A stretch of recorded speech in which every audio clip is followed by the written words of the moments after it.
Jika saya masuki hutan selepas masuk waktu zuhur dan tidak pasti bila akan keluar, serta tidak mengetahui sama ada terdapat sumber air di sepanjang laluan, bolehkah saya menjamakkan solat zuhur dan asar lebih awal sebagai persediaan? Apakah hukumnya menurut syarak? Apabila terdapat kaedah lain yang lebih tepat, adakah terdapat kaedah lain yang lebih tepat untuk diamalkan dalam situasi seperti ini?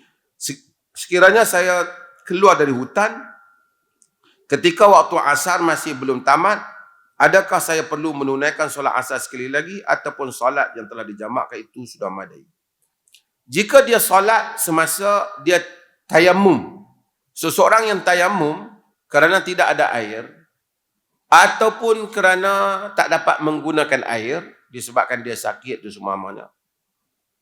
Kemudian setelah dia sempurna solat dia jumpa air ataupun dia dah boleh guna air, sihat balik, waktu masih ada, jumhur ulama menyatakan tidak perlu mengulangi solatnya, memadai solatnya. Cukup dengan solat itu. Kerana dia telah buat ketika itu. Cumanya mereka jumhur menyatakan kalau tengah-tengah kita duduk semayang, air tak ada. Tengah-tengah semayang, orang bawa mic, "Oi, air dah ada dah." Semayang tu batal.